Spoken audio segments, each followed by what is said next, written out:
Hare Krishna, Prema Gaur, Sundar Prabhu.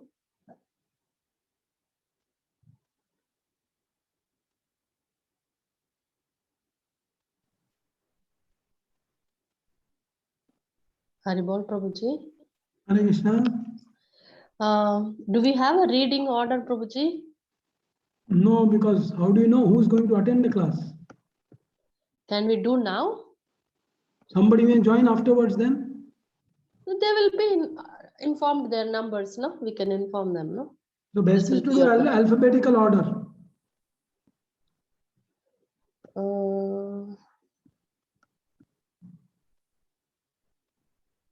Here it doesn't show for me. No, it shows, no? It doesn't show in alphabetical order, but it shows the names, no? Yeah, it shows the name. And the name, the way the names will appear to you and to me, they'll be in different order. They may not be in the same order. Yeah, that is the problem, no? That's why Yeah, if we that's why alphabetical is the best. Isn't it? how we can remember. No, only first chance we'll forget it. Our second chance comes, you know, I am reading after this person, I am reading after that person. You know that. Only the first chance it has to be prompted. Second time onwards, you know, I am reading after so and so. Isn't it? Okay, in that case, who is this Dominic Rodson? That is our, what's her name? Oh, Damaya. Dhanashri. Dhanashri Mataji. Dhanashri Mataji, yes. But So I you're the know first. I am Haribol. number 4 after two persons after Premagura Sundar Prabhu. I was reading last time, but it doesn't matter. I just follow and I will see. No, just follow alphabetical. No, your name is first. After that is my K. God. Then is Krishna Krishna Kirtan Prabhu. Then my name is there. Then Purneshwari Mataji is there. Yeah. Then you are there. Then Shanti Rupa Mataji is there. Mataji. And somebody else may join. I don't know who else. Gunaraj Prabhu usually attend. Last time he attended. Yeah, This time he's not there. I don't know whether his wife attended also because then No. Oh, they stay together. She said she wasn't going to. Anyway, she might have. If she was, she would have read. No, but she didn't read. Yeah, but it's a choice. She might not have wanted to read. We don't know. So we have to assume she's there, and her name will come before her. Both will come same. No, what is her name? Geeta Govindam. Geeta, and he's Gunaraj. So her name will come before his. That's all. So after Dhanashri Mataji, actually G will come then. So they will be there if they are there. Otherwise, Krishna Kirtan Prabhu is there. Okay, let's do it like that. Oh, she's not there. Mataji. Antaranga Shakti. Antaranga is not there. Sham Gopika Mataji is not there. Yeah. I don't know. See, that's the problem. If they join 10 minutes late, then what do? The whole thing gets upset. That's why I told you it's very difficult to fix in advance. But Harilila Prabhu gets a little upset now. No, after the teacher comes only, he can decide. As of now, this is the order. Anybody who joins late, they will be second, third, fourth, next. I mean, they will be after the last person. So as of now, let this be the order. If anybody is joining late, their name will come afterwards. Yeah.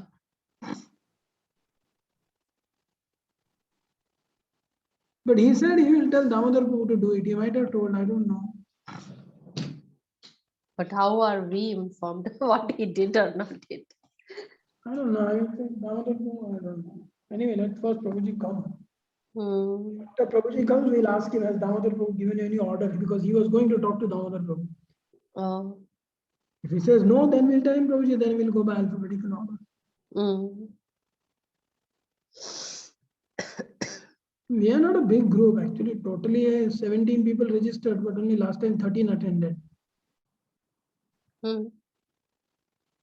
What about the other classes, Prabhuji? There were so many other classes were going on. They are different. You are not attending those, is it? No, I'm not attending, but I'm asking if there is big attendance for those groups. Yeah, the attendance is big in those classes. Big, like 100 plus. Really? Yes. What do you mean? Those classes are very popular. How come this one nobody is attending? This is Mayapur. Don't ask me. You know better Mayapur than me. You have stayed here more number of years than me. This is only available for Mayapur group? Generally it's done, yeah, because it was an on-site class. No, only now currently it is online because of COVID. Otherwise it is.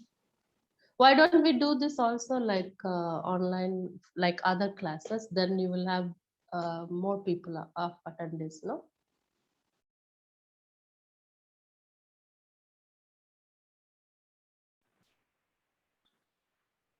Hare Krishna. Welcome back.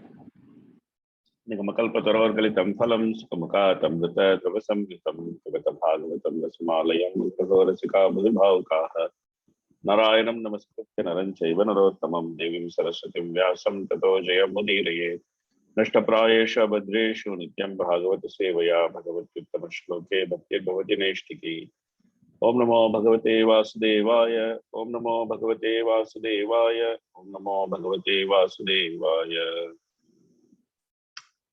Okay, so we are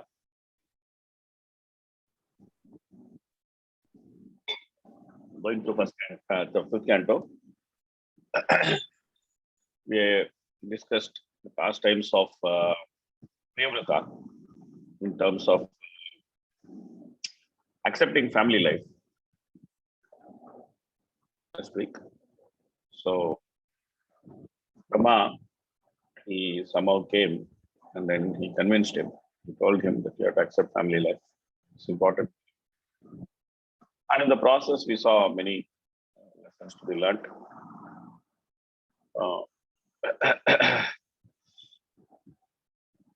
Okay, so we'll continue. Prabhuji, Hare Krishna, you said you will be talking to Damodar Prabhu regarding the reading order. So Yeah, I have one Kali Yuga brain. I forgot. no, it's okay. Then we can do one thing. We can do it in alphabetical order. That's the best. Everybody has the list. Yeah. in front of Normally, them. normally that's the thing I follow. I normally ask the coordinator to make an alphabetical order list. That's it. Yeah, so we'll just, because everybody can see the name of participants from the participants. If they click on that, they can see the names. Let them do it as per the alphabetical order. That's the simplest. Yes. Normally, I follow that. I follow Okay. alphabetical order. Okay. So, who is the first person to read?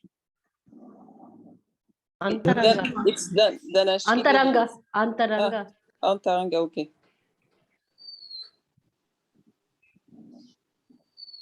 Antaranga Tulasi, can you read? Yes, Prabhu. But your screen is not shared, Prabhu. The screen is not shared. How come? No. Oh, okay. Sorry.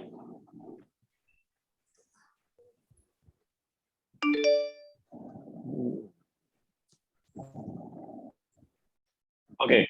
Is it shared now? Yes, Prabhu. Translation and purport, right? Purport. Yes. Purport. The words Mana Vardhano Mahatam, just to show honor to superiors, are very significant.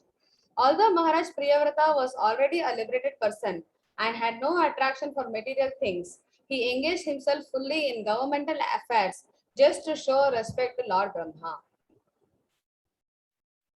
A devotee who is actually advanced is not afraid of anything, provided he has the opportunity to execute the orders of the Supreme Personality of Godhead. This is the proper explanation of why Priyavrata engaged in worldly affairs, although he was a liberated person. Also, only because of this principle does a Mahabhagavat, who has nothing to do with the material world, come down to the second platform of devotional service to preach the glories of the Lord all over the world.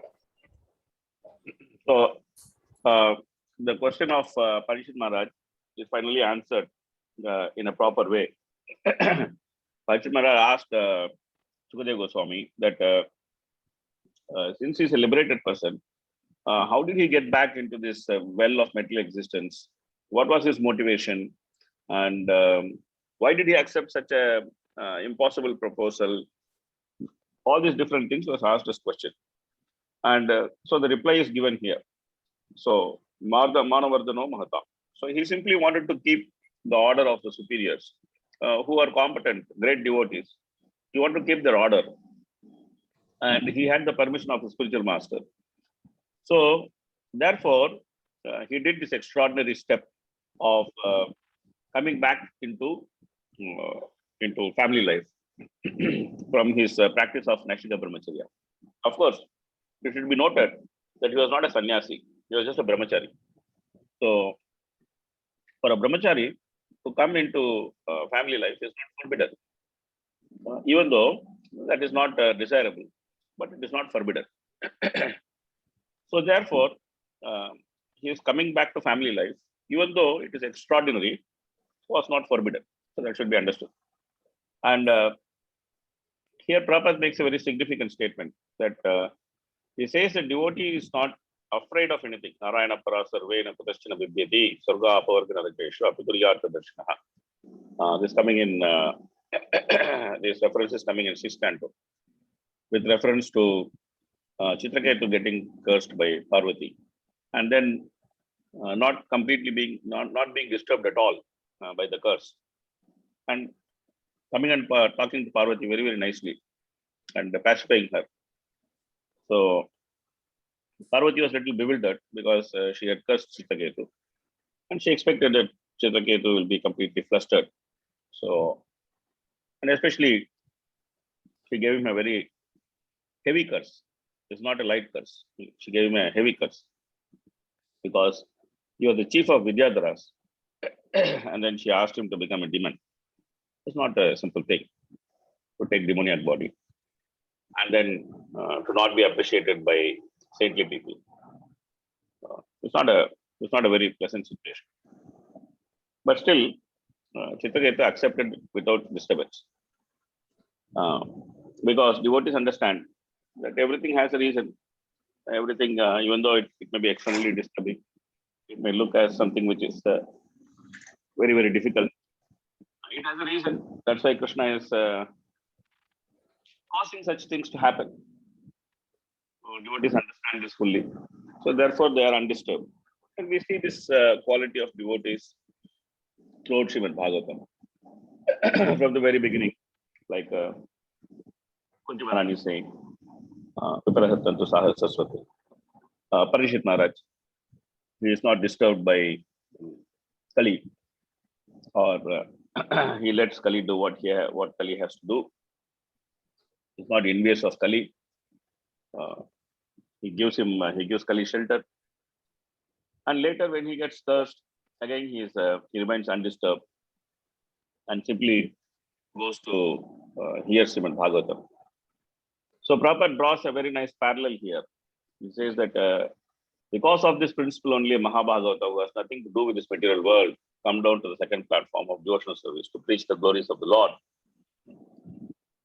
So this applies to Prabhupada himself and all the glorious acharyas, previous acharyas of our line, that they take so much trouble. Sometimes they take trouble to write books. Sometimes they take trouble to travel. So many different to debate and establish the Siddhanta, different things they do. They themselves are fully realized. They have seen Krishna, they have understood Krishna. They are completely satisfied by their dent of practice of devotional service. So for them, there is no need to endeavor anymore because their endeavors have reached success. But still, because they are unafraid of dealing with the mundane, because preaching means to deal with the mundane.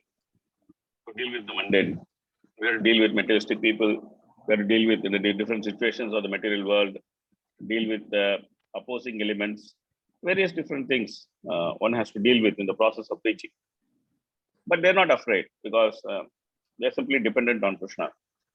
So they take up this noble task of preaching the Lord's glories all over the world.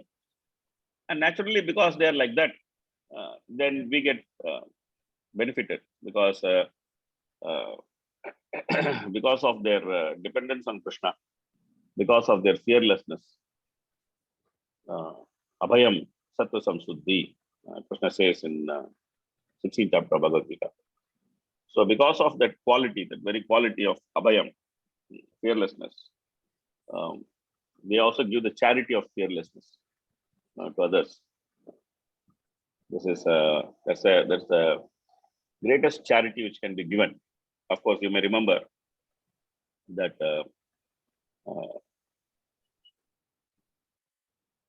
Devahuti, she asked for the charity of fearlessness from Kardama. She said to Kardama that you gave me so much. You gave me so much of opulence. You gave me so much of enjoyment. You gave me so much that it was far beyond not only the expectation, but also beyond the imagination. Because she was thinking, oh, I'm a great prince. I'm a great princess. I'm coming from the family of the ruler of the universe. And I'm getting married to a simple man. He's a sage. He's sitting in a hut. So I can't expect any opulence from my husband. But the opulence he displayed was beyond Devahuti's even imagination. But all that opulence was not sufficient to satisfy her. Simply, it caused more dissatisfaction for her. And then she requested her great husband, Kardama, for fearlessness.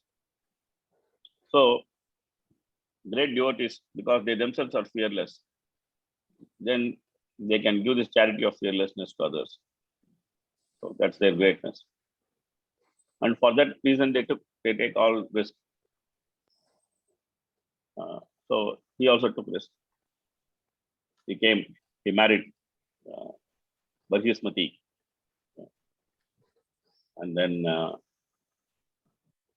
he also got a daughter, Ujjaswati.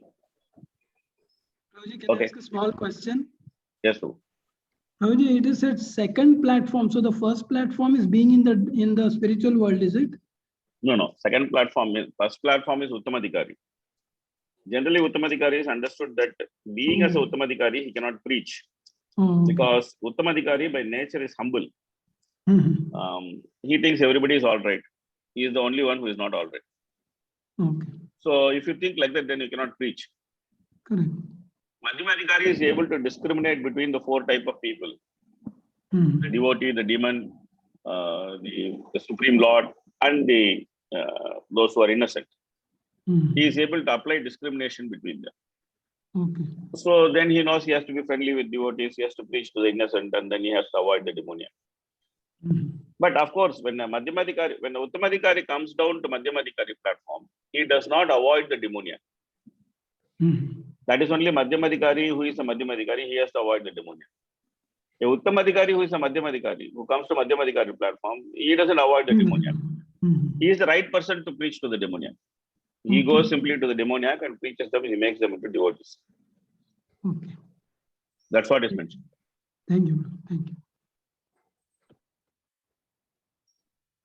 Okay. Please read. When Chaitanya Mahaprabhu's first wife died, his mother requested him to marry for a second time. He was 20 years old and was going to take sannyas at the age of 24. Yet, by the request of his mother, he married. As long as I am in household life, he told his mother, I must have a wife, for household wife does not mean staying in a house. Real household life means living in a house with a wife. Sometimes we are criticized because although I am a sannyas, I have taken part in the marriage ceremonies of my disciples.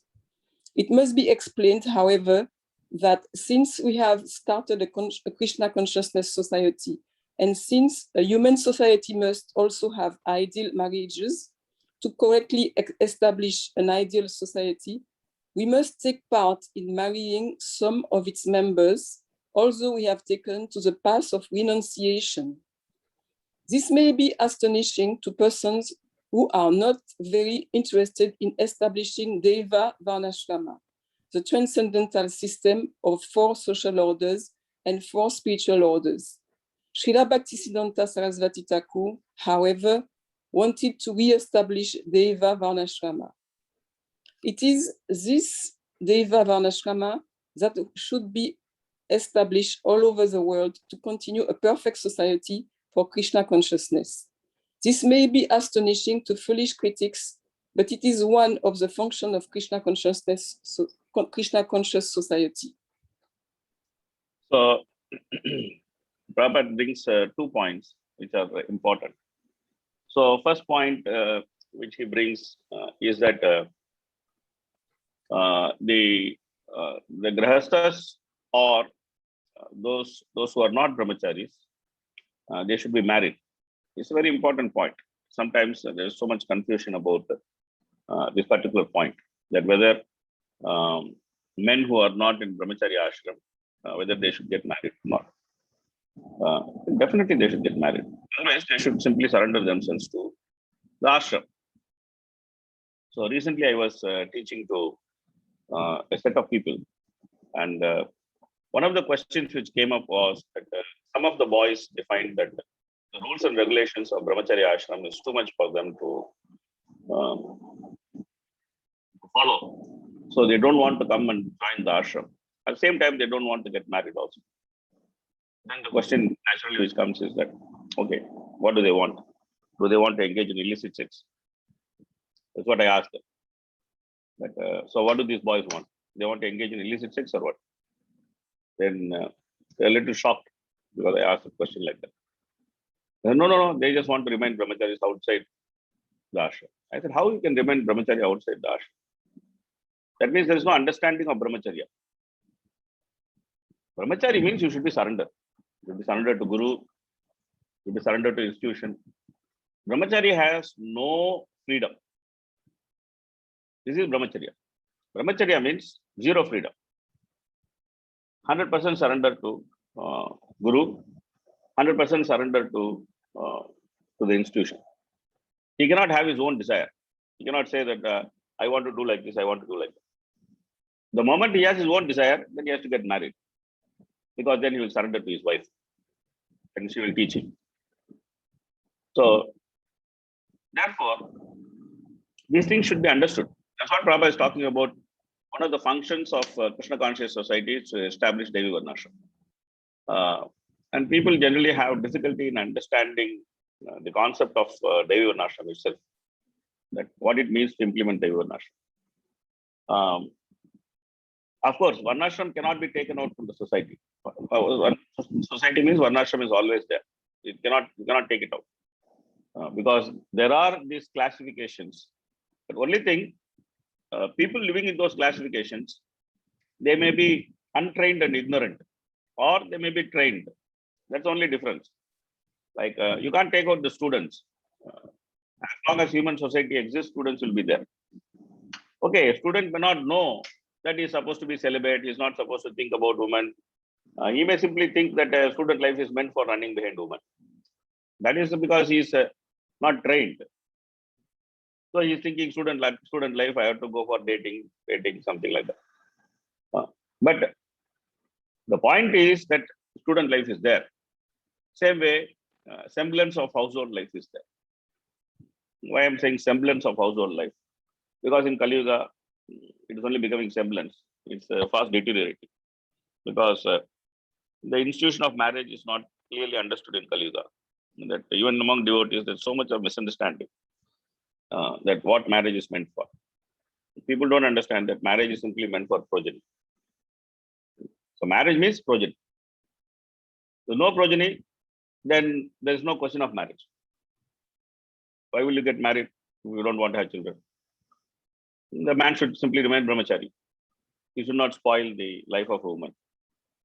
And woman should find some other man who can give her a child, and then just get married to him, a proper qualified person who can give her a child. You should get married to him. There's no concept of, oh, let us get married, but let us not have children. It's all bogus concept. But people think like that. It's not correct. So that's why when we understand what Prabhupada says by saying that we have to implement Devi Varnashram, then we'll understand that scope of implementation is everywhere. It is not that if you have to implement the Devi Varnashram, you have to go and sit in some village and then grow some potato, then only you can implement Devi Varnashram. It's a mistaken concept. Even in city, even in the poshest of cities in the world, like of New York or Bombay or whatever, we can still implement Devi Varnashram. So the principles are valid everywhere. The details may change from place to place. In Mayapur, definitely we should grow potato, but we are not growing potato. What to do? But in Bombay, we may not grow potato, but we may utilize the principles of Devi Varnashram in order to frame our life.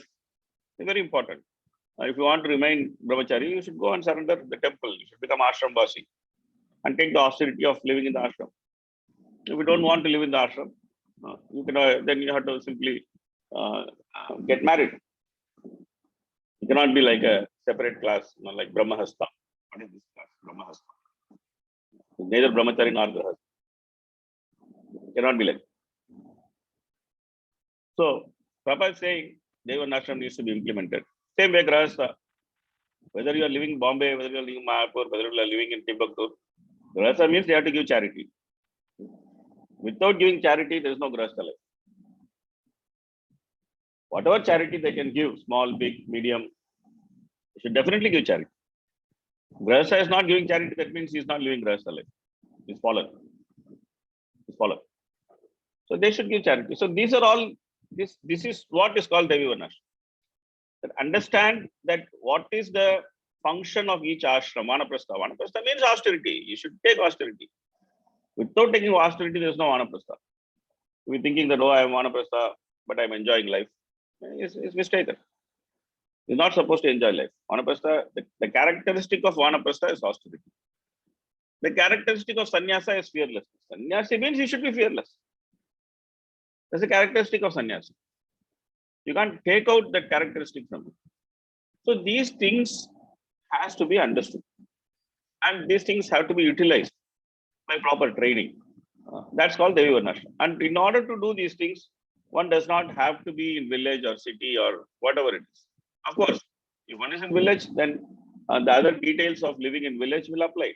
If one is in city, the other details of living in city will apply. But the principles themselves are very, very powerful, because practicing Devi Varnashram actually helps us to peacefully practice Krishna consciousness. And this is the reason why Devi Varnashram should be practiced. Because what is the biggest problem in Kali Yuga? The biggest problem in Kali Yuga is that if you want to do sin, then people will come, they will give you all the opportunity to do sin. And after you do sin, they will put a garland around your neck. They will declare that you are the hero, and they will put you on social media and make you famous also. Oh, you see, this person is a great hero because he is doing all sorts of sinful activities. Very nicely, he is executing sinful activities. And this is the very nature of Kali Yuga. So when we take up the principles of Devi Varnashram and frame our life around the principles of Devi Varnashram, we will be saved from doing what is sinful. And we can, because we are saved from doing what is sinful, then there is so much less distraction. And we can simply apply ourselves properly and safely in Krishna consciousness. So therefore, Prabhupada's implementation of Devi Varnashram, it should not be considered as something very theoretical, or it's only to a certain geography, or only for a certain set of people, or only for certain people with certain mentality. It should be done.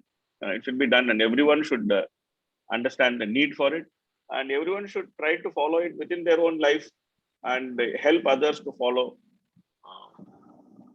in their life. So then Priyavrata had 10 sons, all the different sons. Then some of them were celibate, some of them were became grahasthas, and especially we are going to discuss his second son Agnidra's activity in the next chapter. Not a chapter which we should take it as role model, but it is there in Bhagavatam to actually show a few points which we'll discuss when we go there. Anyway, please read.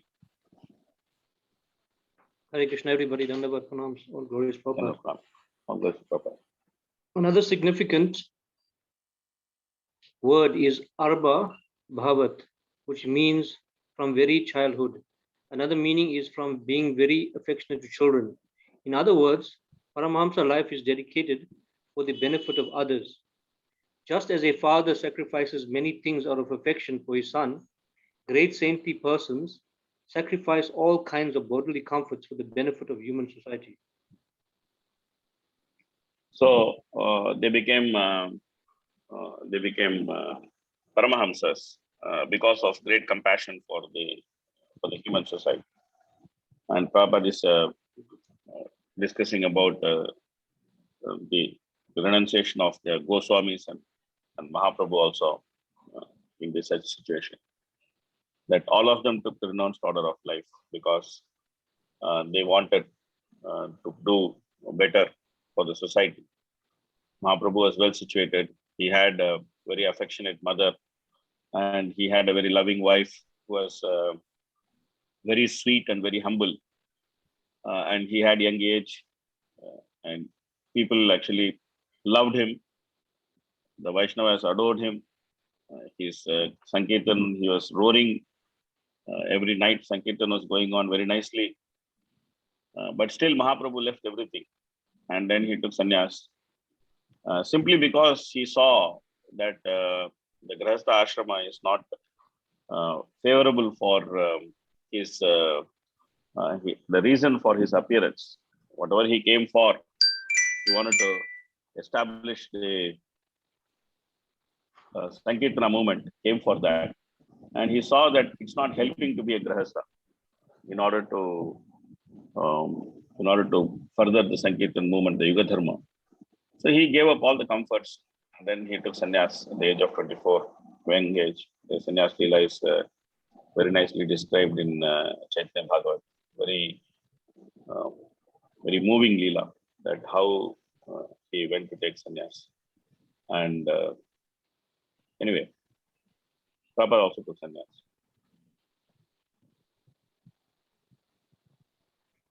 Okay. Please read.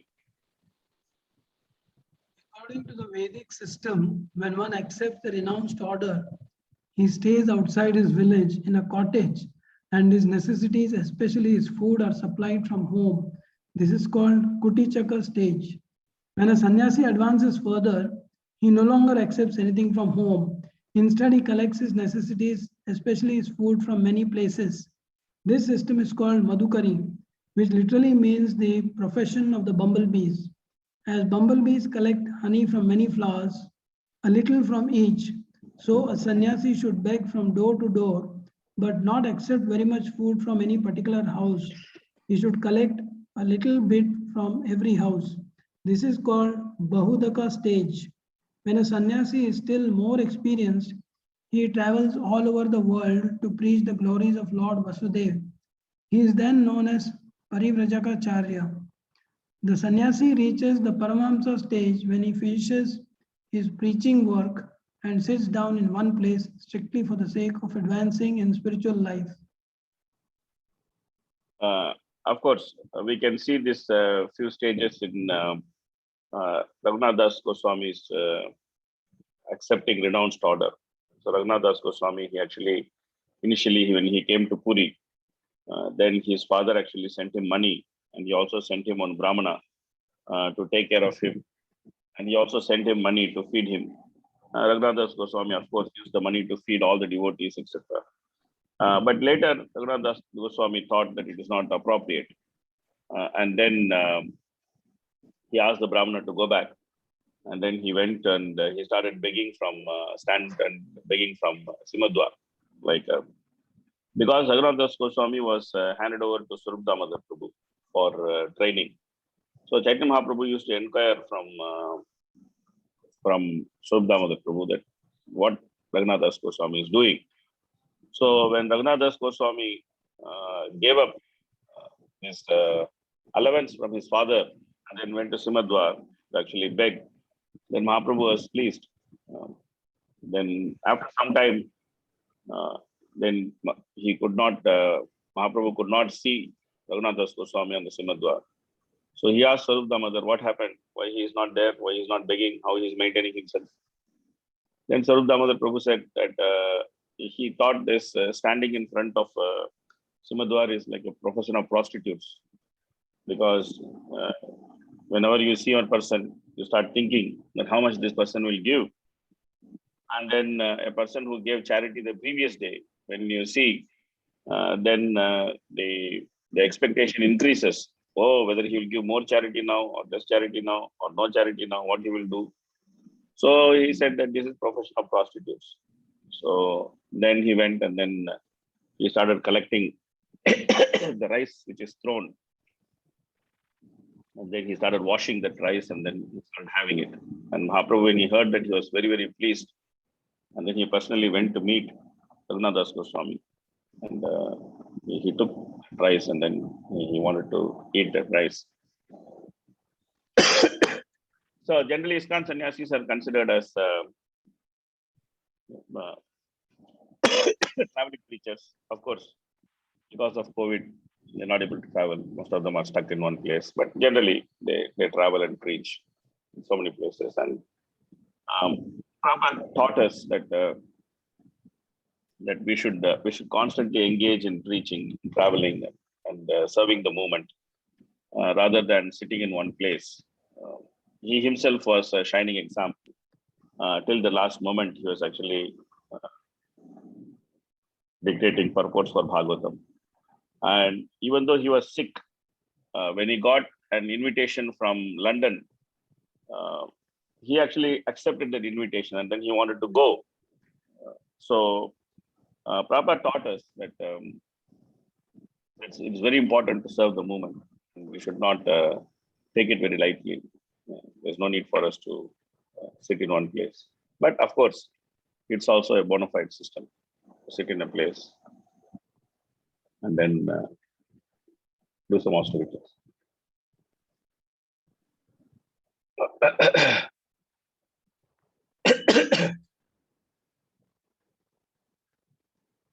Okay, please read. Whenever he was determined to fix his arrow upon his bowstring with his two powerful arms, all opponents of the regulative principles of religious life would flee from his presence in fear of the unparalleled prowess he displayed in ruling the universe. Thus, although he was a great soul, he appeared lost in the feminine conduct of his wife. He behaved with her just like an ordinary man, but actually he was a great soul. To maintain proper social order and help the citizens gradually progress toward the goal of life, namely spiritual understanding, the principles of Varnashrama Dharma must be accepted. From this verse, Maharaj Priyavrata appears to have been so strict in maintaining this institution of Varnashrama Dharma that anyone neglecting it would immediately flee from his presence as soon as the king warned him by fighting or administering light punishment. Kshatriyas and Grahasthas, however, actually need the encouragement of their wives in order to execute their duties. Indeed, a Grahastha or Kshatriya cannot properly execute his responsibilities without the association of his wife. So all the samskaras have to be done with in the presence of the wife, and she's an important part of the samskara and Grahastha life. And here it is said that he behaved with her just like an ordinary man, but he was a great soul. Later in the next chapter, it is also revealed that he got attracted to his wife sufficiently, and that attraction caused Agnidra. It also affected the consciousness of Agnidra. These are some important lessons.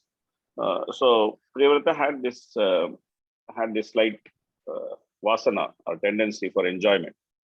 Therefore, even though he was engaged in austerities for a long time, then the Lord actually ordained him to go and enjoy, because the Lord wanted to give him some strong realizations with which he will remain completely safe. So here in the purport, also it is said that association of good wife is necessary in the life of karma and political affairs. So he took advantage of his good wife Bahispati And here it is said that she was very expert in pleasing her great husband by properly dressing herself, smiling, and exhibiting feminine bodily features. So this is very important topic for women to note, because the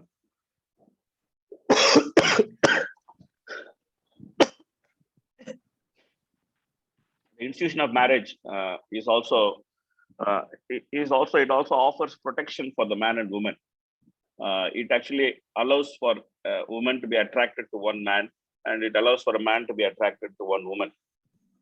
So otherwise, generally, in Kali Yuga, it's very easy for men and women to get distracted in many places. So therefore, it's important for a wife to keep herself nicely dressed and look attractive for her husband. So this is all nothing wrong. Of course, modern women, they sometimes do opposite of this.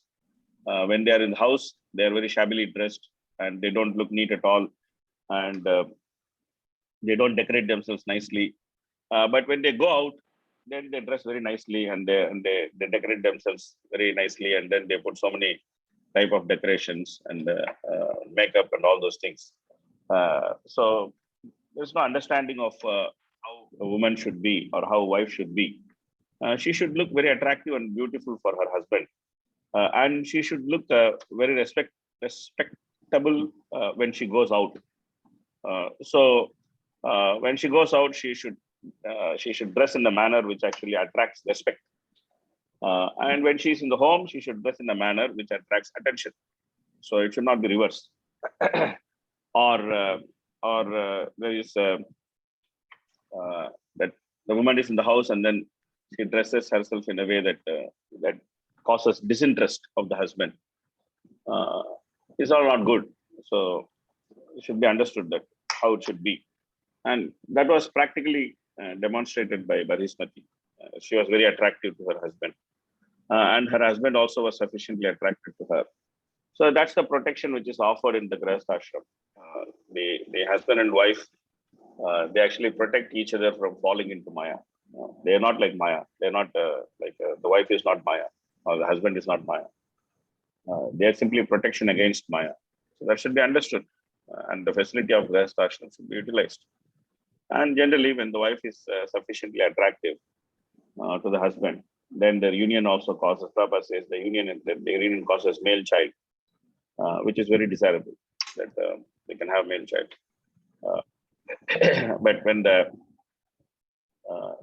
wife gets attracted to the husband more, then the results the female child. So Prabhupada mentions this in the purports. So many things are there in Prabhupada's purport. Prabhuji, can I ask one small point? Yes, Prabhu.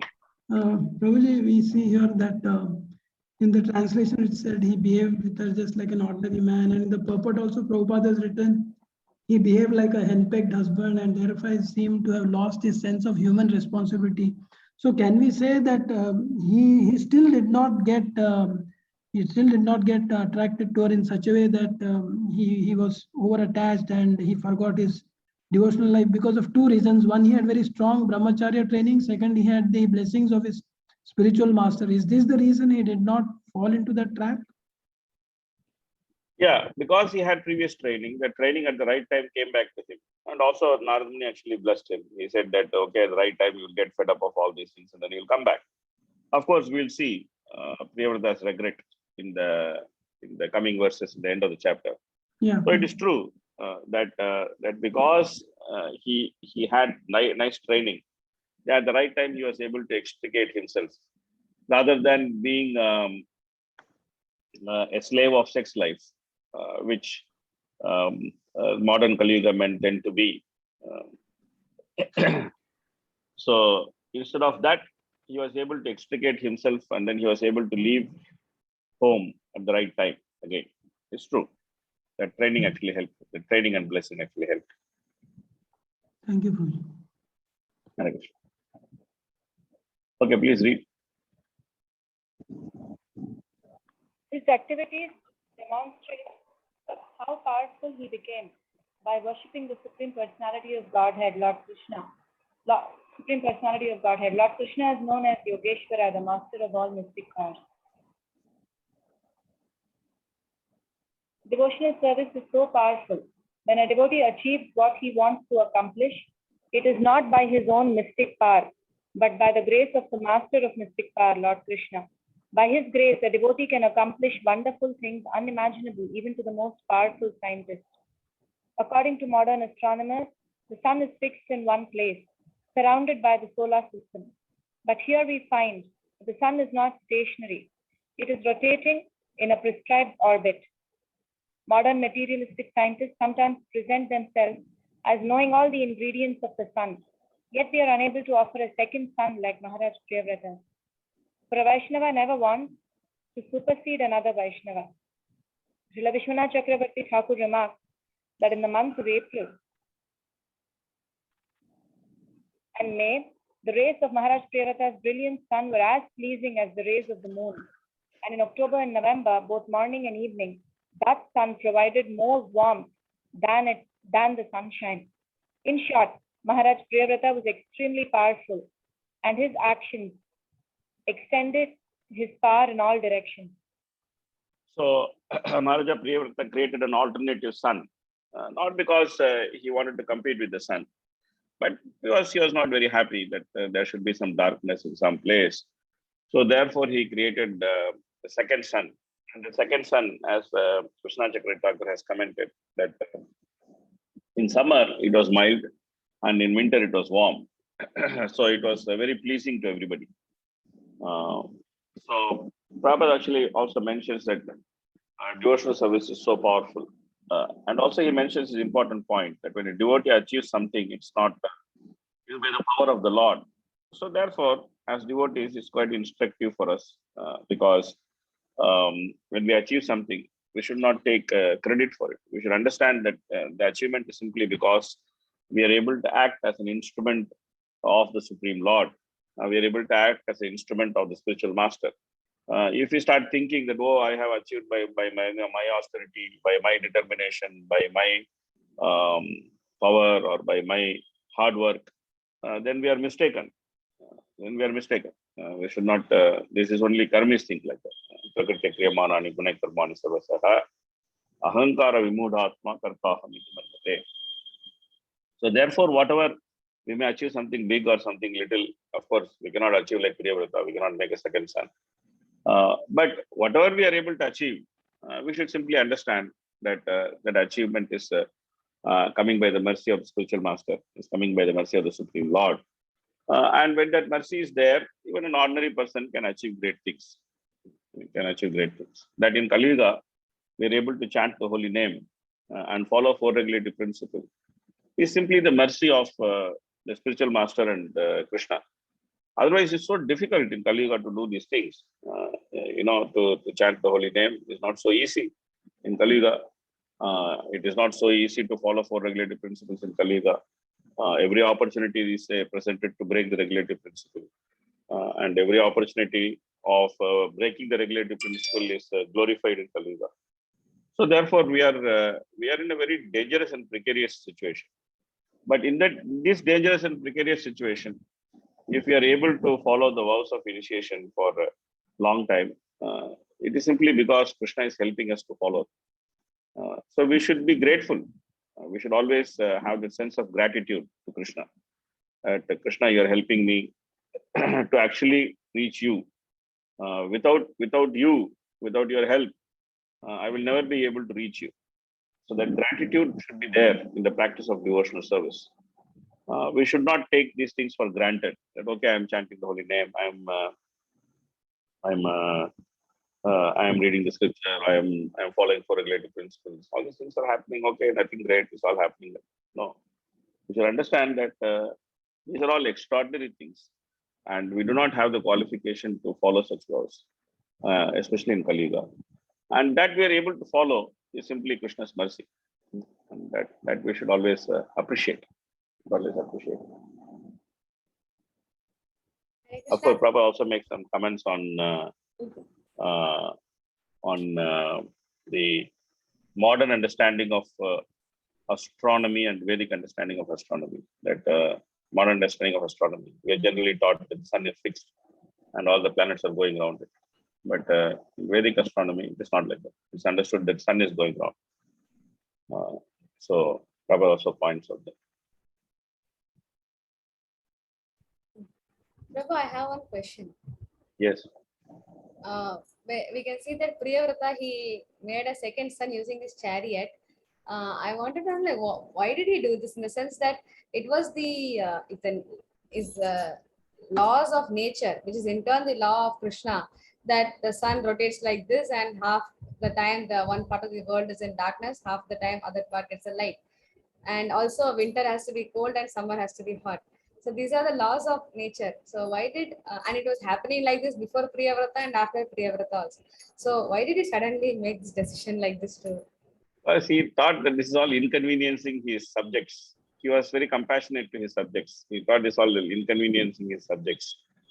So he wanted to give some extra convenience for them. So therefore, he actually manifested this second son. And also, he was very powerful. And due to his power, Krishna wanted to achieve certain things, like is explained in the next shloka. As he was going around, then he also caused the 7 oceans to form. So before Priyavrata's time, the 7 oceans were not there. So the 7 oceans were formed by Priyavrata, by the impact of the chariot wheels of Priyavrata. The 7 oceans were formed. So then the Lord also had some business to be accomplished by Priyavrata. He wanted Priyavrata to be glorified, and also he wanted the Priyavrata world to know that what a devotee can do, that he can actually do the impossible. He can actually make the impossible possible. Like nobody thought that Krishna consciousness could be spread all over the world. In fact, if you compare, it is a bigger point than having a second son. Having a second son had a minor impact, and the impact was limited to Priyavrata's time. But spreading Krishna consciousness all over the world, it's delivering so many souls back to Goloka. So Krishna takes pleasure in making his devotees do extraordinary things, and he takes pleasure when they are glorified for such activities. He becomes very happy. Oh, my devotees are glorified for nice activity. Like when Periyarvar was explaining the purpose of Vedic literature as simply surrendering to Narayana. And then the king was very pleased and he glorified him very nicely. He put him on elephant and king was walking in front of the elephant like an ordinary citizen. Lord became very pleased. He appeared in front of everybody to see the beauty of the glory, his devotee getting glorified. So Lord is always pleased. So he empowers devotees to do extraordinary things. And then when they do extraordinary things and when they get glorified, Krishna becomes very pleased. Of course, Prabhupada mentions in the purport very specifically that Priyavrata was not envious of sun god, or nor did he want to compete with the sun god. So by the explanation of the Acharyas, we understand that it's not Priyavrata's false ego. Okay, why the sun is there? Let us make one more sun. Like the modern scientists, they are trying to make sun also. In China, they are trying to make one sun. And in Europe also, they are trying to make one sun. They are trying to make one artificial light source, which would be as powerful as the sun by hydrogen fusion, things like that. So, so they're trying to do something what Priyavrata did, but their way of doing it is that they're simply envious, and they want to have some sense gratification. So therefore, they are trying to grossly manipulate matter to see if they can actually have some. They're putting some lot of lenses and that and this, and then trying to see if they can get some light source which is as powerful as the sun. But that's only the light part. What about the heat part? So, and what about the part which is like Priyavrata was able to moderate the sun to become warm in winter and cold in summer. So what about that part? So he was not envious of the sun god. Simply, he wanted to give some extra facility to his subjects. So therefore, he actually arranged for the second son to be manifested, which is his own chariot. And he was so effulgent, the chariot, and his presence on the chariot was so effulgent. And in the process, he also created the 7 oceans. Thank you, Prabhu.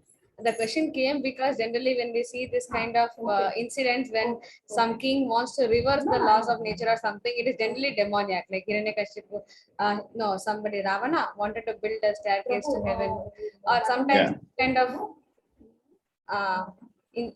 ideas that are against the laws of nature generally is demoniac. But here Priyavrata is glorified. That's why I asked. So it was for the intention of satisfying his citizens. Yeah, it's a nice question. Because that's why Prabhupada also takes, he actually mentions very importantly that he was not competing with sun god. And sun god is also Vaishnava, he is also Vaishnava. There's no competition. Rather, he became compassionate to his citizens. And Krishna allowed that because Krishna wanted also the 7 oceans to be formed. So unless he goes round the entire planetary system, so there's no possibility of forming those 7 oceans.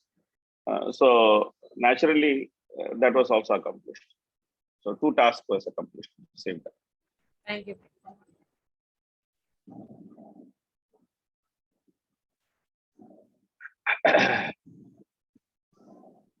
Let me just switch on the light.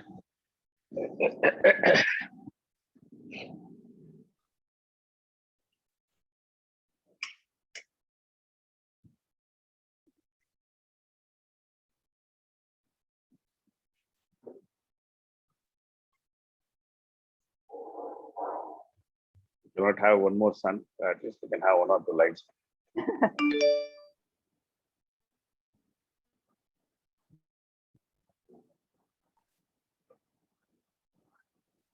Okay. So then the different islands were formed: Jambu, Plaksha, Samali, Kusha, Krauncha, Shaka, and Pushkara. All these islands were formed by his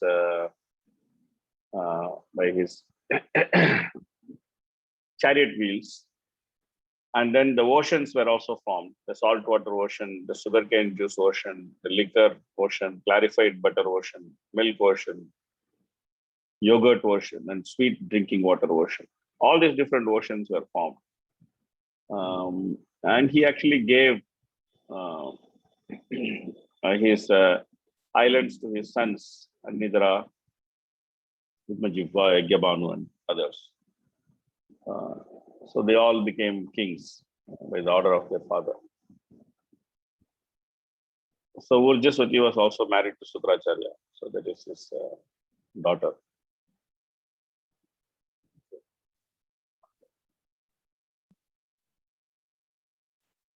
Hare Okay. Krishna. Hare Krishna, please read. Okay. My dear king, he said, don't be doubtful about the wonderful activities of Priyavrata. For a devotee of the Supreme Personality of Godhead, everything is possible because the Lord is also known as Urukrama. So again, the same question came up. Oh, how did he make the sun? Is it really true or is some glorification? Then he is saying that this is possible. It's possible. And in the process also, the Bhagavatam actually utilizes this opportunity to glorify the holy name. Vamvida Purusha Karaukramasya Pumsam Tadangrim Rajasa Jita Sadgunanam Chitram Vidura Vigata Sakrit Adadita Yannamadeyam Adhuna Sajahati Baddham. So, however, it is not wonderful for a pure devotee of the Lord because even a person beyond the jurisdiction of the 4 castes, in other words, an untouchable, is immediately delivered relieved of the bondage of mental existence if he utters the holy name of the Lord even once. This is a very important aspect of Srimad Bhagavatam. That Bhagavatam is always looking for opportunity to glorify the utterance of the holy name, chanting of the holy name. You're always looking for the opportunity. You will find that in some opportunity, whatever is, it may be some remote opportunity, unconnected opportunity. Somehow or other, Bhagavatam will find one reason to glorify the holy name. So here the discussion is about Priyavrata's activities and almost unbelievable nature of Priyavrata's activities. And in the process, Sukadeva Goswami is clarifying to Parikshit that the Lord is Urukrama. And in order to explain why the Lord is Urukrama, then he gives this explanation. Normally, a person who is beyond the jurisdiction of 4 castes, he is condemned to go to hell. Who is not in Varnashrama, that means he does not know how to avoid sin and how to act piously. So he has no opportunity for it. He has no guidance for it because he is beyond the 4 orders of Varnashrama, 4 castes. So he has no protection. He has no opportunity. He has no guidance. He has no education. He has no knowledge. So he is a candidate who is straight away landing in hell. Straight path to hell is clear for him. Such a candidate he is. And he is not even a candidate for recovery because after hellish life, he will simply get some animal life and he will keep degrading. So he is in the path of degradation and degeneration. That is the nature of a person who is born outside the Varnashrama. But such a person, even if he utters the holy name of the Lord even once, it's not that he has to chant 16 rounds, nothing. He should just utter the holy name of the Lord once. Then immediately he is relieved from the bondage of mental existence. So that is the glory of the holy name. That is why the Lord is called as Urukrama. Lord is called Urukrama because this kind of activities only Lord can do. That's a person who is completely finished. He is considered as a gone case. You can simply lift him just because he uttered the holy name only once.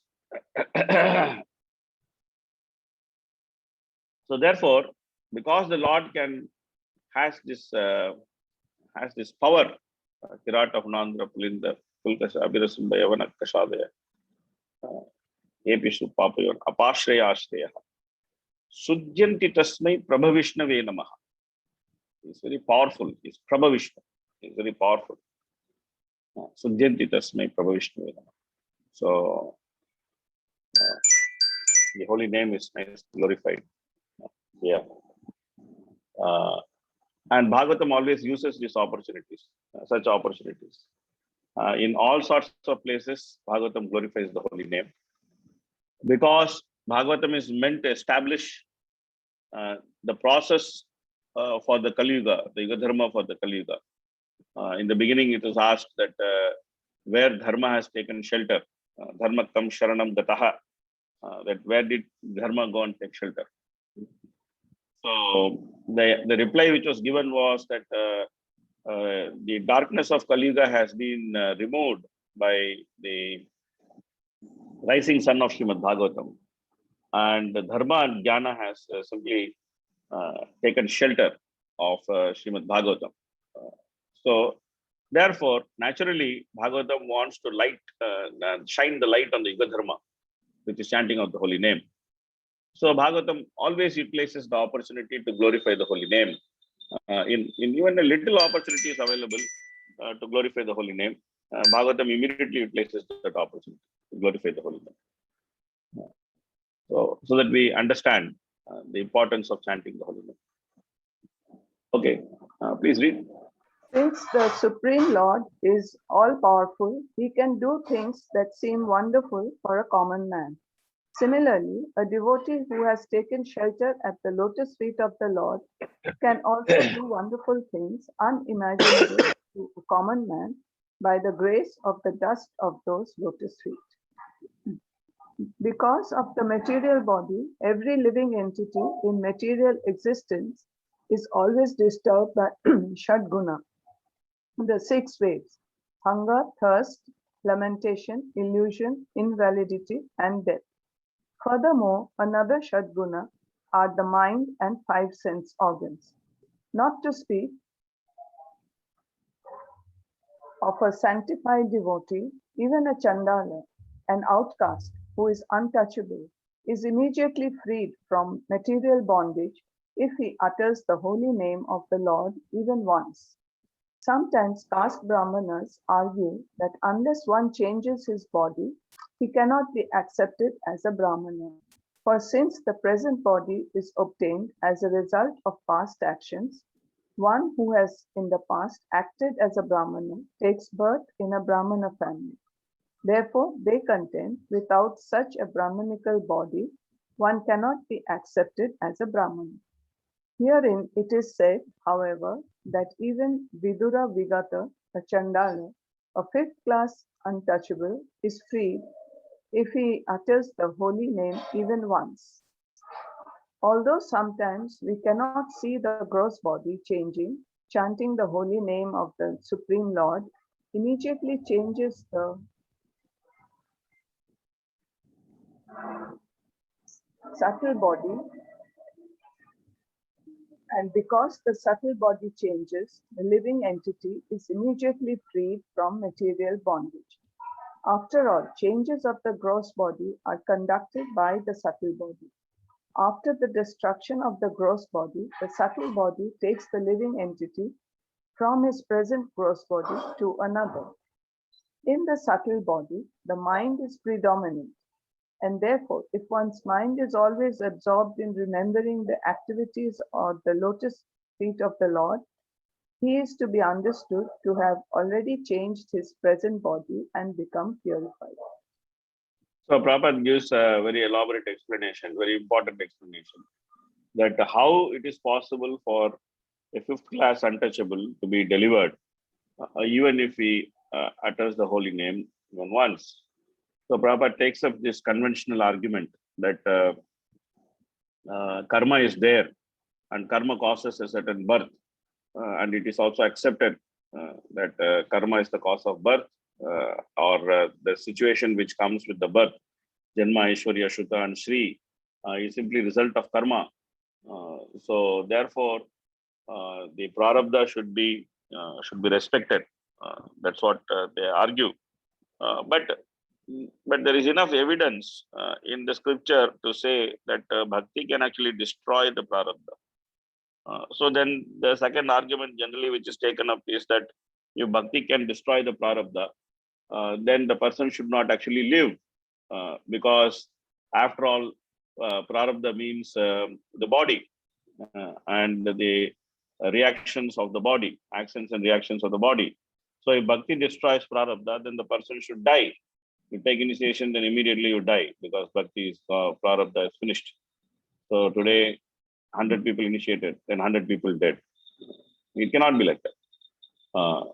But we see that people live on, but at the same time, bhakti also destroys prarabdha, because by the practice of bhakti, the subtle body is completely changed. Prabhupada actually says, and especially the most important change happens in the mind, because mind is the seat of senses. Manashyasthani indriyani prakritisthani karshati. So the most important change happens in the mind. Mind becomes saturated in Krishna consciousness.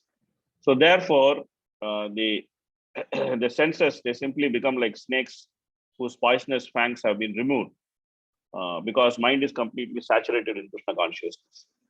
And therefore, whatever is the tendency or the kutam or the bijam or the papam, which is actually impelling the jiva to become slave of the three modes, they are all completely destroyed. The phalam, papam, kutam, bijam, palonmukam. Everything is destroyed, completely destroyed. by the practice of bhakti. Of course, we have read this in Nectar of Devotion. But sometimes even devotees have this doubt that whether bhakti destroys prarabdha or not. And if bhakti destroys prarabdha, then how does it destroy prarabdha? And Prabhupada here gives a very elaborate scientific explanation of how bhakti destroys prarabdha. Bhakti destroys prarabdha because it affects the subtle body. And because it affects the subtle body, and subtle body is actually predominating the gross body and directing the gross body, making the gross body to enjoy or suffer. When bhakti changes the subtle body, naturally, the enjoyment or suffering, which has to come as per the prarabdha of the gross body, or the disqualification or the qualification, the so-called perceived qualification or disqualification of the gross body, they are all simply removed by the purification of the subtle body. And even if there is a display of defect in the gross body, then we know from Nectar of Instruction that such display of defect in the gross body of a Uttamadhikari, it should not be considered as a resultant action of sinful reaction. The Uttamadhikari's gross body should be considered as fully spiritualized. So therefore, it is clearly understood that the bhakti has this potency to destroy prarabdha. It's an important discussion. It should be well understood. Roji, can I ask one question? Yes. Roji, in the translation, it is said that even an untouchable is immediately relieved of bondage of material existence if he utters the holy name. So what is the symptom of this being relieved from material existence? What is the symptom we can see in such a person, or what would be called as a symptom? The symptom of that is that he will be able to take up devotional service. Like Ajamila, he was like this person, even though he was born as a Brahmana. He was like this. This person was like this. He was worse than a Chandala, because he had done everything which is more abominable than what Chandala does. But when he uttered Narayana, the Lord Narayana's name once, and that utterance of that name actually gave him the association of devotees. And it also gave him the opportunity to practice devotional service. So when one takes up devotional service, then literally the material bondage is finished. Material bondage is finished because the very practice of devotional service, it cuts off this knot of material bondage. So he has been accepted as a person who can who can practice devotional service and go back to God. Thank you.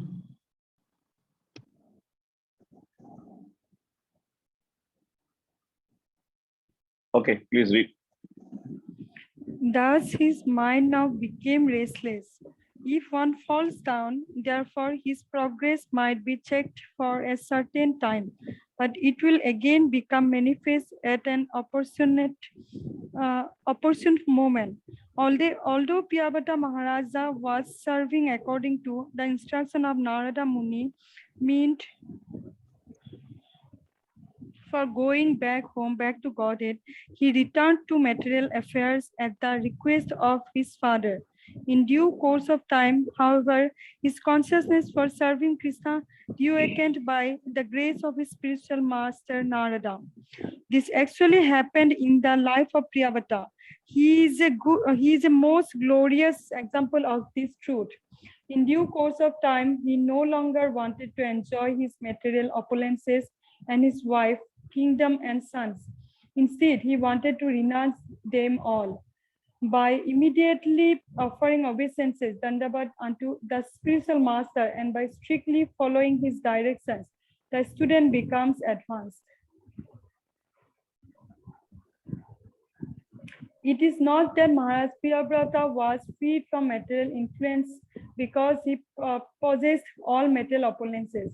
In this material world, both the very poor man and the very rich man are under material influences.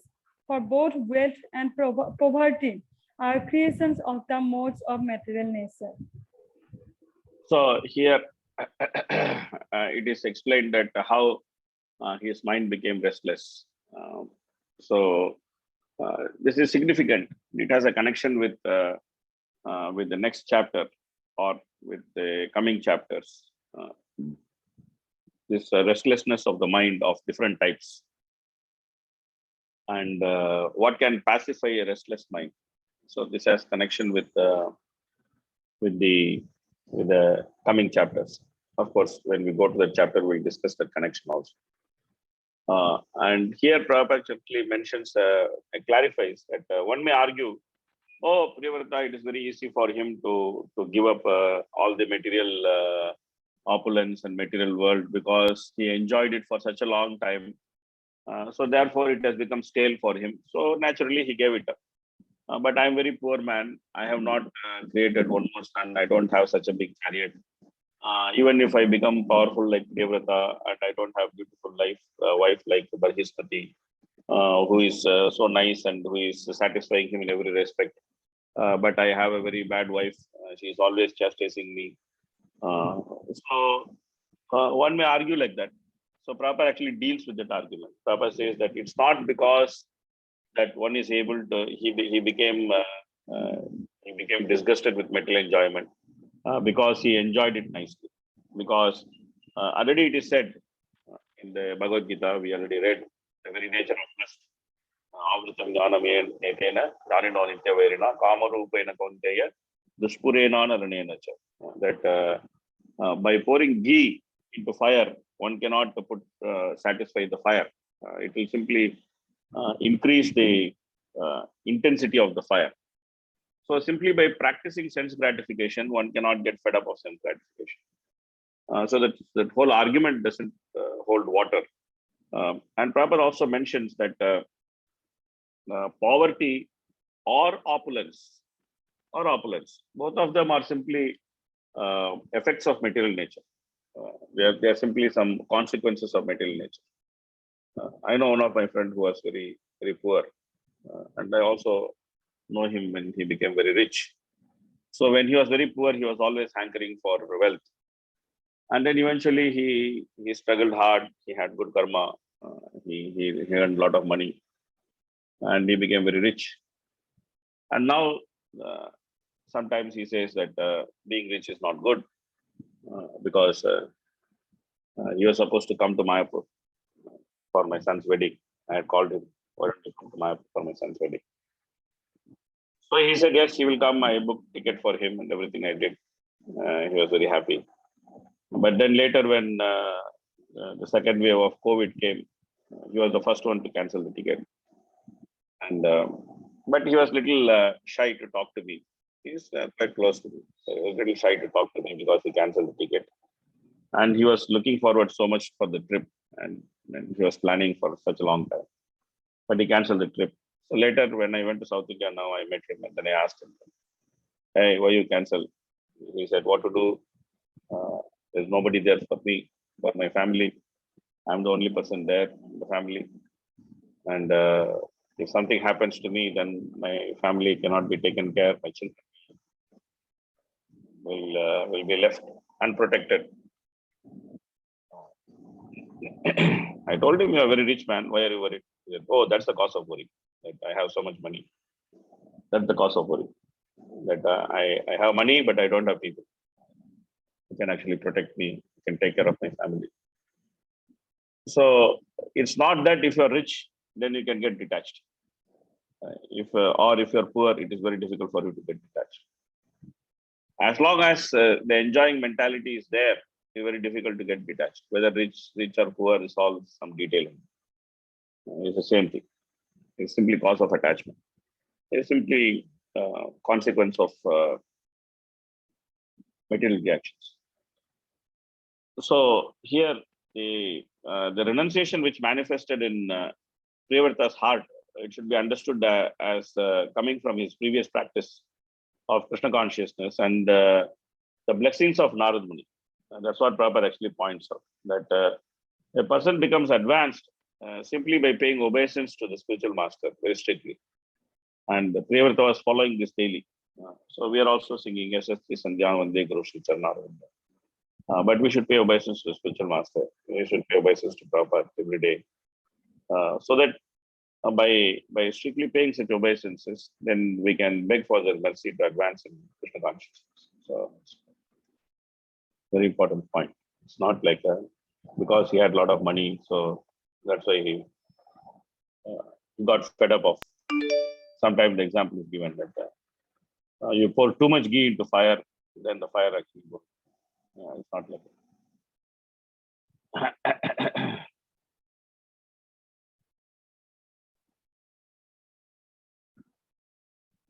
Okay, please read.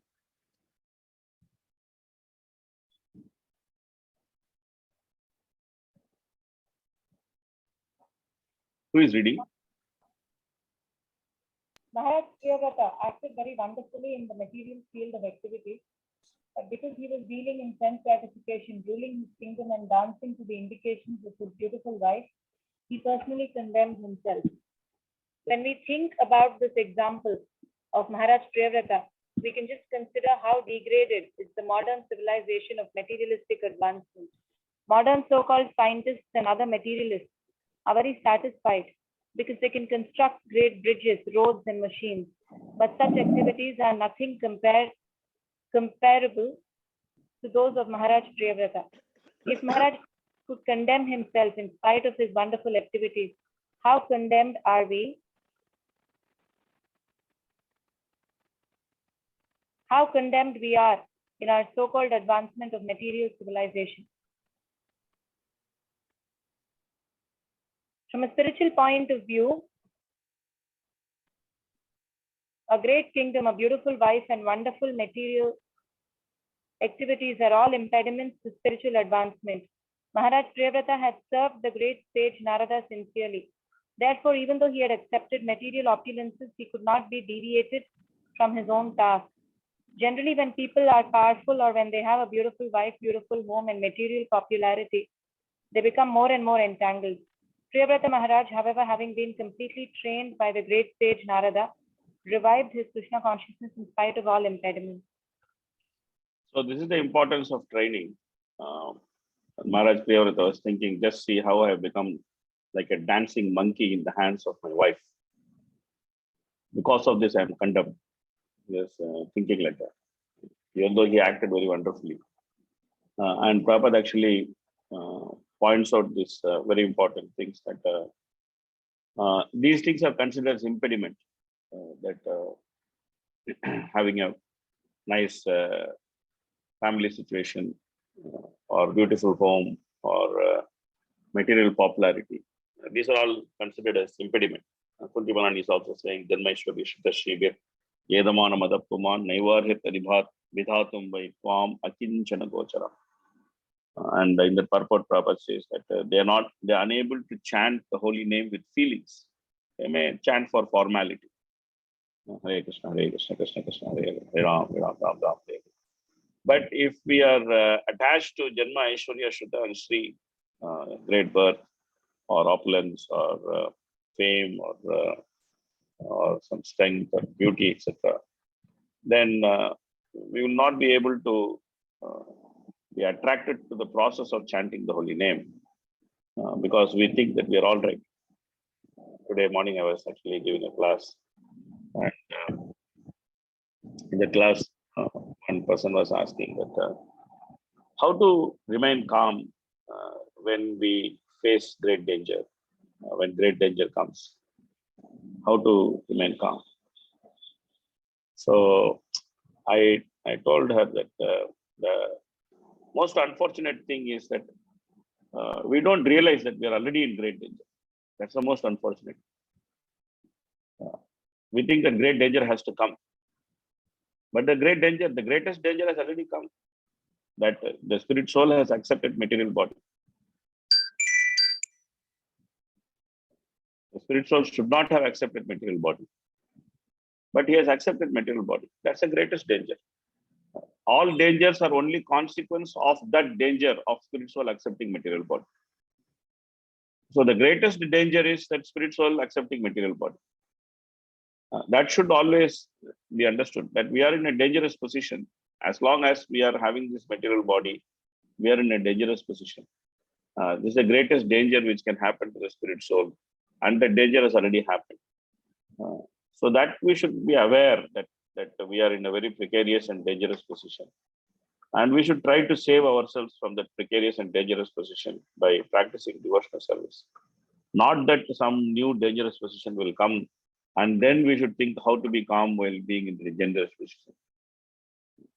So that thought process itself is wrong. There is some fundamental flaw in that thought process. The presence of material body as a covering on the spirit soul is the greatest danger. So Priyavrata was able to understand his dangerous situation. He was because of the service he actually did to Narad Muni very sincerely. He did very sincerely. So therefore, he understood that these things are great impediment. This house, this family, this arrangement, and all these things are simply impediments in the progress of spiritual life. And they're impediments. So at some point, we need to cut off. And naturally, that point is offered when we practice the principles of Devi Varnashrama. This age of 50, Panchashodham Vanam Brajet, or 25 years after marriage, or when our duties of Grahastha life are finished, which means that we have some means of livelihood for the boy, and we get some nice qualified husband for the girl. So that means no more Grahastha life, is all over, it's finished. So then we can simply focus on Vanaprastha life. We can remain detached from household activities, maintaining the household and trying to increase the pleasure of the household activities. One should simply get detached from these things. So Priyavrata was trained by Narada. So he was able to revive his Krishna consciousness. So that's why brahmachari training is very important. We should be nicely trained in Krishna consciousness. But Prabhupada, of course, says even if you don't have any training, if you take up the Krishna consciousness at whatever age, whether with training, without training, still Krishna consciousness is so powerful that is able to act very quickly. But if you are trained, it's definitely an advantage. Okay, please read.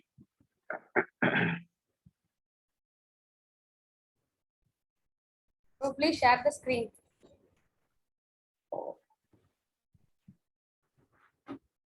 Technology is killing us.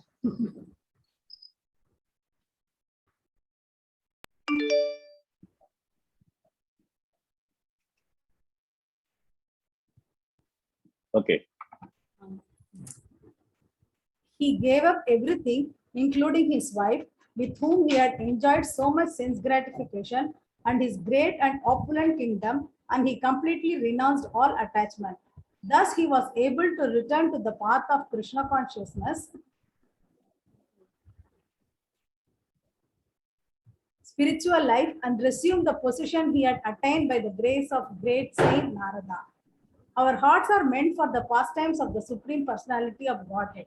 This means that one should be fully Krishna conscious, thinking of Krishna as he himself advises. Manmana bhava madbhakto madhyajimam namaskuru. This should be our only business. One whose heart is not clean cannot think of the transcendental pastimes of the Supreme Lord. But if one can once again place the Supreme Personality of Godhead in his heart, he very easily becomes qualified to renounce material attachment. One has to fix the lotus feet of the Lord within his heart. Then he gets the strength to be freed from material entanglement. Maharaja Priyavrata was able to give up his opulent kingdom, and also he gave up the association of his beautiful wife as if she were a dead body. However beautiful one's wife and however attractive her bodily features, one is no longer interested in her when her body is dead. We praise a beautiful woman for her body, but that same body, when bereft of the spirit soul, is no longer interesting to any lusty man. Maharaj Priyavrata was so strong by the grace of the Lord that even though his beautiful wife was alive, he could give up her association exactly like one who is forced to give up the association of a dead wife. For one who desires to advance in spiritual life, attachment to material opulence and attachment to beautiful wife are two great impediments. Such impediments are condemned even more than suicide. Therefore, anyone desiring to cross beyond material nations must, by the grace of Krishna, be freed from attachment to women and money. When Maharaj Priyavrata became completely free from these attachments, he could again peacefully follow the principles instructed by the great sage Narada. So Prabhupada is quoting here, Nadanam Najanam Nasundarim Kavitam Vadagadishakamaye Mama Janmani Janmanishware Bhavata Muktirahai. So the proper position of the heart of the living entity is that it should be the place of the pastimes of the Supreme Lord. So that is the proper position of the heart of the living entity. But somehow our heart is filled with so much of dirt. Therefore, it's not possible for the Supreme Lord to manifest his pastimes there. So one has to practice devotional service. And in the process of practicing devotional service, then attachment to women and attachment to wealth is considered as great impediment. So it is very significant to note that in one stage in life, attachment to women is considered as protection. So there is a stage in life where the attachment for a man for a woman, and the attachment for a woman for a man is considered as protection. When they are young, it is considered as protection. Then they should get attached to each other. So then they are protected nicely, because such attraction keeps them safe without doing sin. It takes them in the path of dharma, and they are able to walk together in the path of dharma, help each other in the progress of Krishna consciousness. But beyond a certain stage, the same attachment actually becomes poison. So that's why the principles of Sharanagati, Anukulyasya Sankalpa, Pratikulyasya Varjanam, they are very, very important. The 6 principles of Sharanagati, they should be continuously practiced. And according to our different situation, we should always understand that whatever is favorable should be accepted, and whatever is unfavorable, it should be given up. So as long as the Grahastha duties are remaining, then attachment for the husband to the wife and the attachment of the wife to the husband, they are favorable. Then it should be there. Then the Grahastha life is peaceful. Bhaktivinoda Thakur says that affectionate dealings between husband and wife, they do not constitute a material association. Husband and wife who is devotees, he's talking about devotees, of practicing devotees, the affectionate dealing between husband and wife doesn't constitute material association. In Bhakti Aloka, Bhaktivinoda Thakur is discussing this. But at the same time, one should understand that at the right time, such affection has to be given up. If that affection continues, either for money or for the bodily attachment to wife, children, etc. If it continues, it simply is an impediment. It's not. It is no longer a protection. It's simply an impediment. And the life of such an attached person is explained nicely in 3rd canto of Srimad Bhagavatam. It's explained that how he is treated like a dog. He is condemned by everybody, and how he is breathing, making some big sound, gura gura gura gura, and with great distress, being uncared by anybody, he leaves his body. The same family with whom he was attached so hard, he leaves that family arrangement. Nicely explained by Kapila. So everything has time, place, and reasoning. So that should be followed. That's why again and again, Prabhupada is insisting on following the principles of Varnashram. So the moment we accept the principles of Varnashram, these things become natural. Naturally, one has to get into the rest of life if one wants to get married at the right age. And then naturally one has to get into vanaprastha life at the right age. So it's all set. The path is already set. So there's no need to break our head. Oh, now what I should do. Or now I don't know what I'm supposed to do.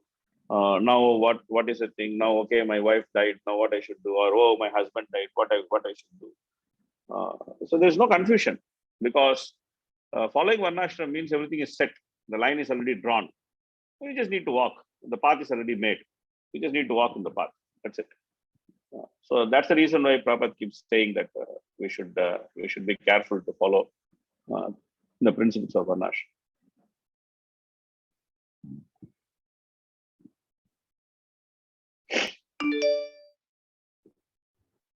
Prabhu, can I ask one question? Yes, yes.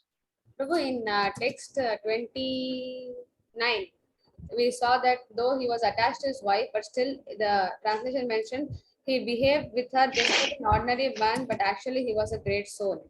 Yeah. But in this verse, we see that it says that after regretting his condition, and then he again started, he renounced everything, then he attained, he resumed the position he had attained by the grace of Narada.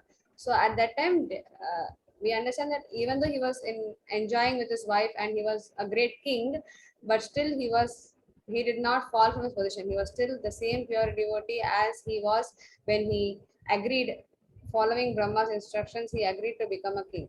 And now when he's renouncing also, he's coming back to the same position means? No, actually, it's clarified in the next chapter, because Priyavrata did get carried away by his material life.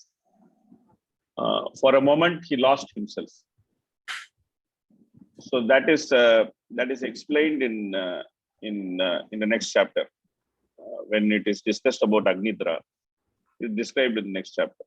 It's not that it looked like Priyavrata lost his balance for some time, especially he kshat attracted to his wife, and he got attracted to the opulence of the life of Kshatriya.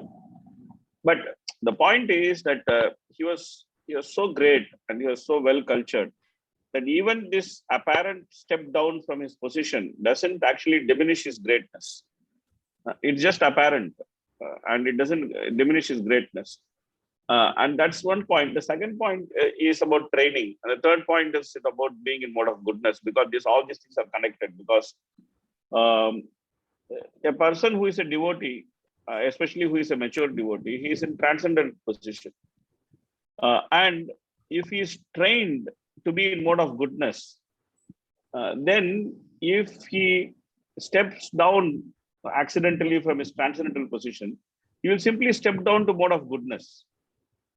So still that works, because that's not so bad. Mode of goodness is like very favorable to Krishna consciousness. So he can actually go back, pull himself back very easily back to his position. That's what happened with Priyavrata. Priyavrata was a great person. He was a great devotee. He had perfect training, but still he was actually pulled by the waves of material enjoyment. But because he was so nicely trained, so even when he was actually pulled by the waves of material enjoyment, he did not lose his greatness. That's why it is said that he was a great soul. And he always had the mercy of the Lord, and he was able to do great things by the mercy of the Lord. But later, that same person, when he reflected on his activities, he became disgusted. What is this? What I'm doing? What is this? What is the business I'm actually into? So he became disgusted. He thought, okay, chalo, give it up. Let's go. So he went back. So it will be seen that he was actually a bit carried away by the opulence and the attraction to his wife. In fact, that's the reason why Brahma actually told him that don't think that by being in the forest you can avoid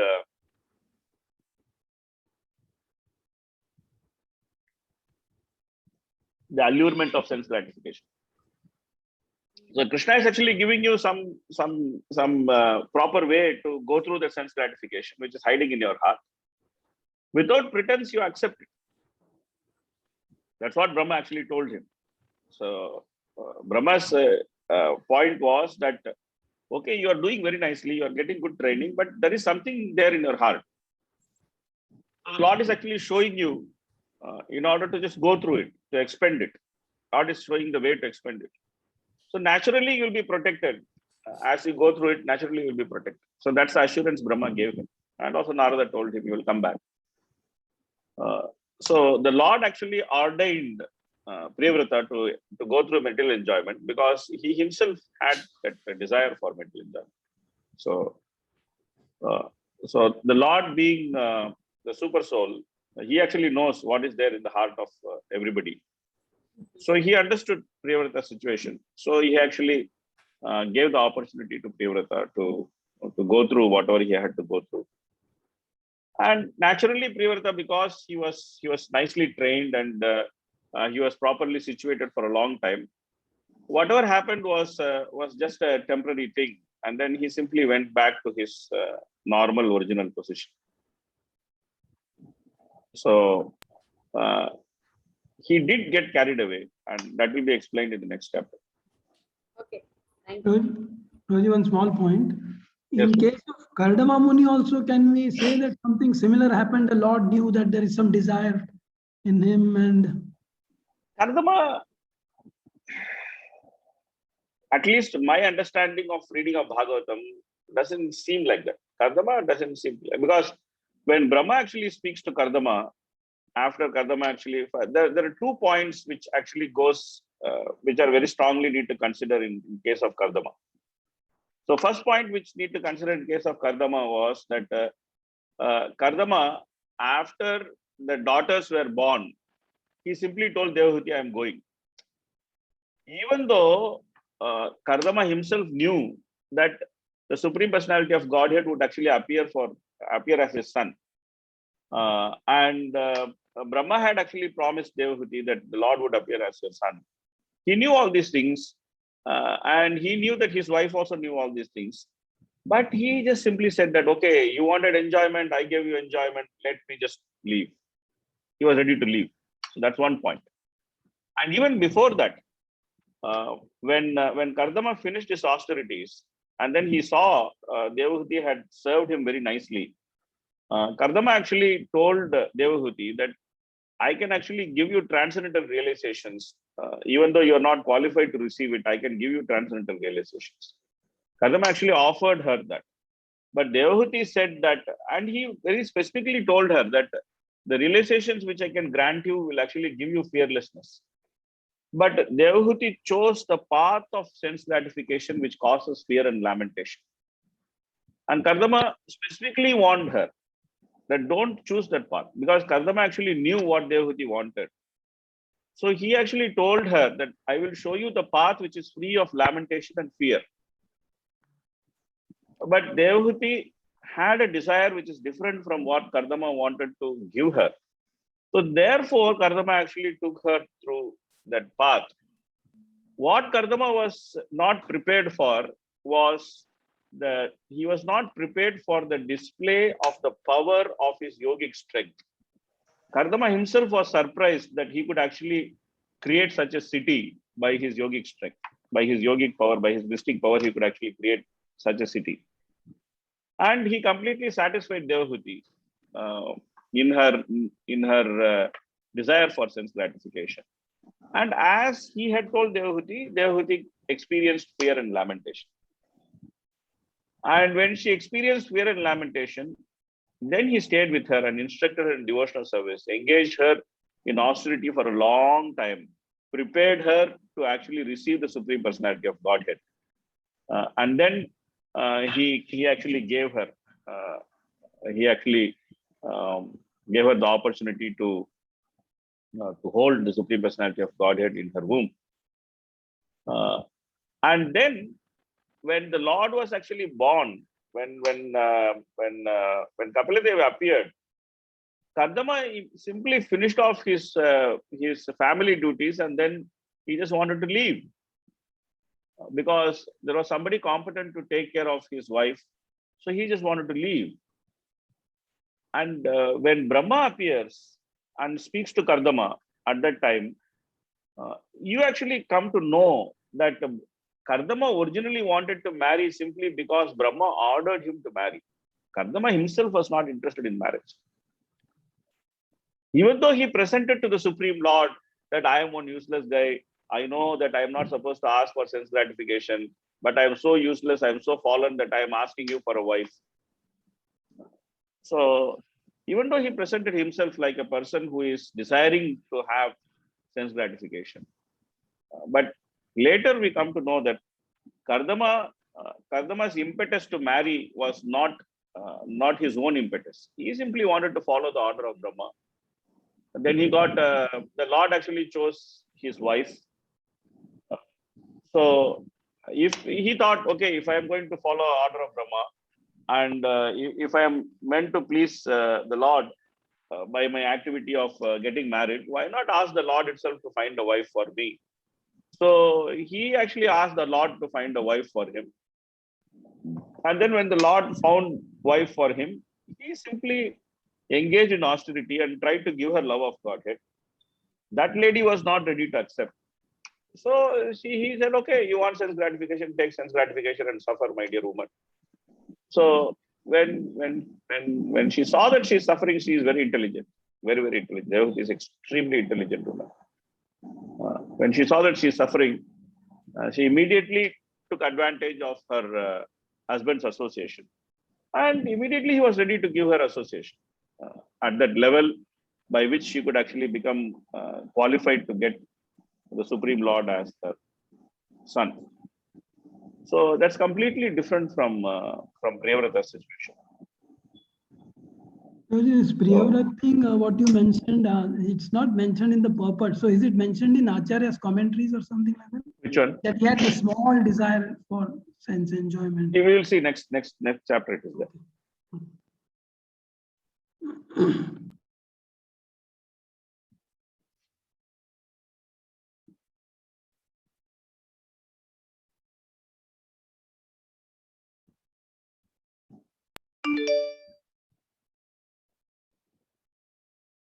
Okay, so then there is this glorification of Priyavrata's activities. Okay, please read.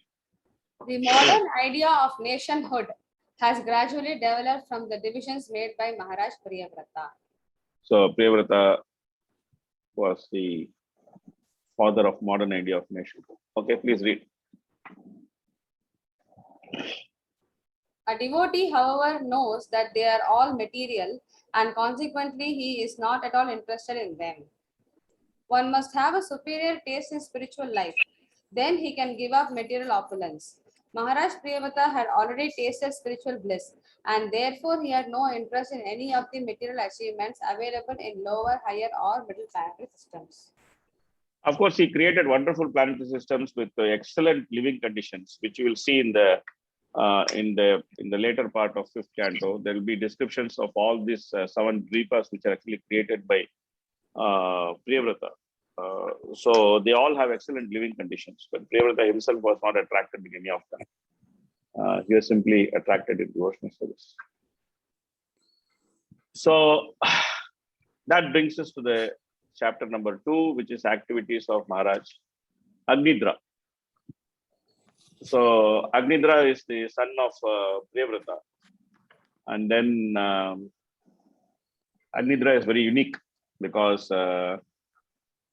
he went to do austerities to please Brahma, so that he wanted to get married to some very nice girl, and Brahma sent Purvachiti, who is a very celestial woman and very beautiful woman, and then Agnidra, he was so attracted to Purvachiti, and then there is this whole description of the conversation between Agnidra and Purvachiti, which is soaked in the desire for sense gratification.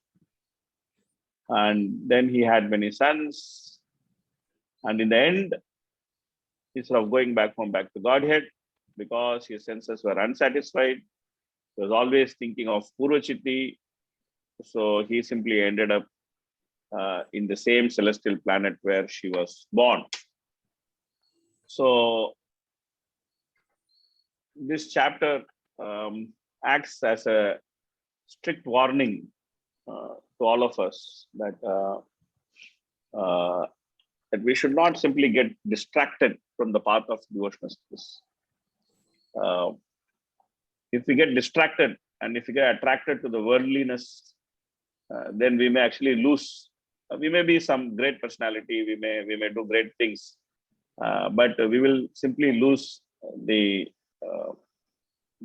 opportunity to properly utilize the ultimate goal of life, or opportunity to utilize the human body to achieve the ultimate goal of life. So this chapter is a big warning. The warning against too much attraction between man and woman. Of course, husband and wife means there should be some attraction, but too much attraction between man and woman, what kind of disaster it can cause. That's a warning, and it's also a warning in the sense of understanding that great parentage does not automatically guarantee deliverance from the material life. That's also second warning. Okay, please read. These are religious principles, and it is the duty of the head of state to see that his citizens strictly follow them. Just contrary to the principles mentioned here, the presidents and chief executives in the age of Kali are simply tax collectors who do not care whether religious principles are observed. Indeed, the chief executives of the present day introduce all kinds of sinful activity, especially illicit sex, intoxication, animal killing, and gambling. These sinful activities are now very prominently manifested in India. In contrast to the principle of the kings of old, the modern state is concerned only with propaganda for levying taxes and is no longer responsible for the spiritual welfare of the citizens. The state is now callous to religious principles. Modern heads of state are rogues and thieves who plunder the citizens instead of giving them protection. The Krishna consciousness movement is the only hope to save the world from such devastation. It is the most scientific and authorized movement for the actual welfare of the whole human society. So Prabhupada actually discusses the importance of Krishna consciousness movement and the role of Krishna consciousness movement in this Kali Yuga. Because in this Kali Yuga, there are no natural protectors. All the natural protectors have become natural predators in Kali Yuga. The king is the natural protector. He has become natural predator. The Brahmanas are natural protectors. They have become caste Brahmanas and they have become natural predators. The parents are the natural protectors for the children, but they have also become natural predators because the same parents are killing their children in their womb. In Kali Yuga, it's a very unfortunate situation. The natural protectors have become natural predators. So there's no protection in Kali Yuga. The only protection is the protection which is offered by the Krishna conscious movement. So therefore, we should very firmly take shelter of the Krishna conscious movement and try to remain protected in this Kali Yuga.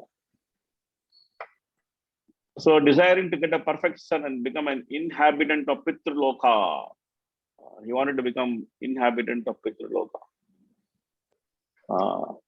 Okay. They can stay there as long as their descendants offer them Vishnu Prasad. Since Maharaj Priyavata was a great devotee, how could he have begotten a son who desired to be transferred to Pitriloka?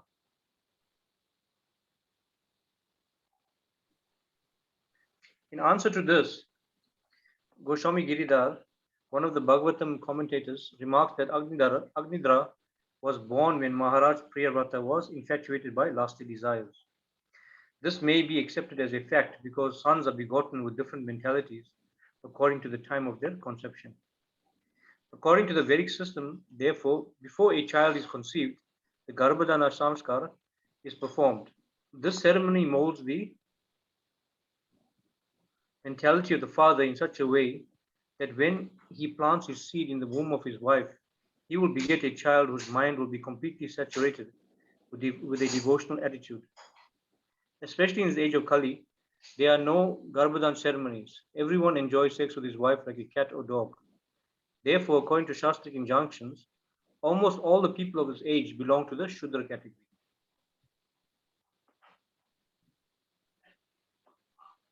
To have a good son, Maharaj Agnidra wanted a wife from a family of demigods. Therefore, he went to Mandara Hill, where the women of the demigods generally come to worship Lord Brahma. So this is what I was mentioning, that Prabhupada actually mentions that Agnidra was infatuated by lusty desires. So therefore, that infatuation of Agnidra by his lusty desires caused the consciousness of Priyavrata to be affected, and he was more interested in going to Pitraloka and enjoy rather than going back to Godhead. So this so that's why I was saying that he did get carried away, and then he had some desire for enjoyment. So that's the reason why this is the basis on which I made that statement. I don't know if Prem Goswami Prabhu is satisfied or not. That's the question, Rose. Yeah. Yes, Prabhu. Yes, it answers the question. Yeah. So that's why there's slight difference between Kardama and I mean, not slight. There's a great difference between Kardama and Priyavrata. Kardama situation is very different. Priyavrata situation is very different.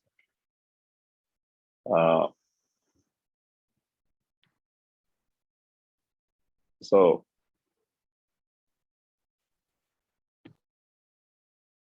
here, then it continues to show that Priyavrata Agnidra, he actually went to Mandara Hills and he was doing various austerities.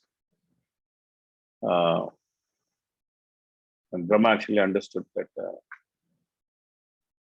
this guy is interested in a woman, and then he sent Purochiti to actually satisfy her. Then there is whole description of this conversation between Agnidra and Purochiti, which we will see next week. That's the subject matter of discussion next week. We'll see that next week. Okay, we stop here. Next week also, I will take some opportunity to summarize some important points on the first chapter, some points for application and some important points for philosophical discussions. I will try to summarize it next week. Probably present you a small document which we can go through in the beginning of next class, and then we'll continue with the rest of the class next week. Okay, Hare Krishna, Krishna Krishna, Hare Hare. Hare Ram, Hare Ram, Ram Ram, Hare Hare. Red Raj and Bhagavatam ki jai, Srila Prabhupada ki jai, Gaur Premanande, Hare Hare. Hare Hare Bol.